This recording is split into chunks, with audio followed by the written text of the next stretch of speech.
All right, diving right in.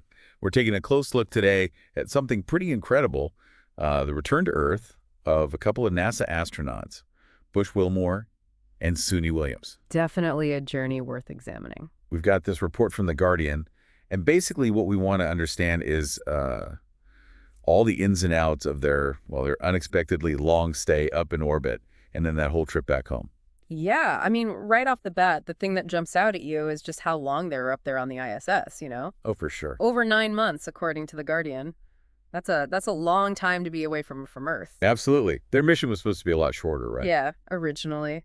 So the article digs into this a bit, and it turns out they'd been up there since June of 2024 because of well, remember that Boeing Starliner capsule issue? Right, the one that was supposed to bring them back. Exactly.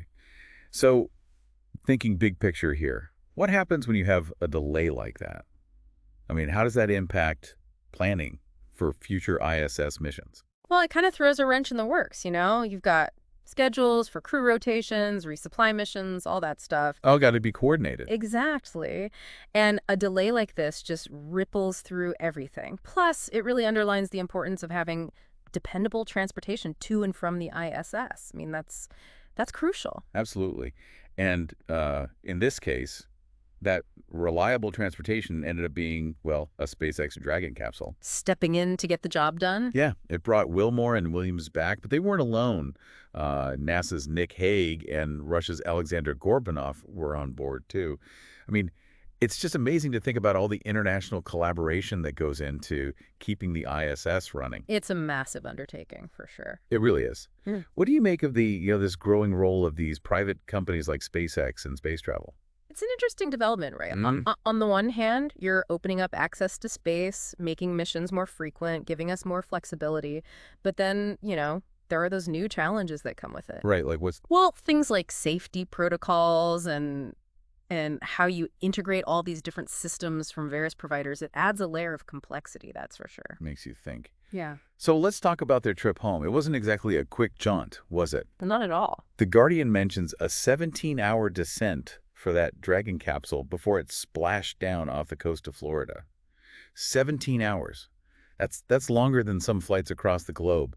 Can you walk us through what happens during that reentry process? So it's all about controlled deceleration, Uh-huh. right? They're coming in from orbital velocity, so they need to slow down. And they use the atmosphere to do that, which creates, tremendous heat. Wow. But the capsule has that heat shield specifically to protect the crew during that intense part of the reentry. It's incredible, the technology involved. Oh, absolutely. So after all that time in space, that long journey home, the report gives us this wonderful image.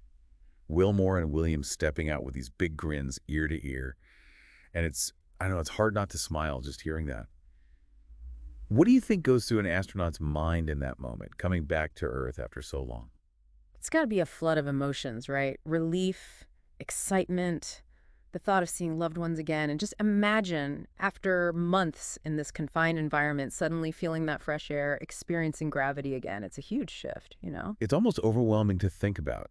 Taking all of this in, a deep dive into the Guardian's report today has really highlighted how space exploration is this dynamic, evolving, and sometimes unpredictable thing. I mean, you have a mission that was supposed to go one way, then you have these technical difficulties, and they have to adapt, find a different way back home. Yeah, and that adaptability is key, right? It speaks to the importance of having backup plans, redundant systems, because out in space, the unexpected is always a possibility. And that leads me to one final thought for our listeners.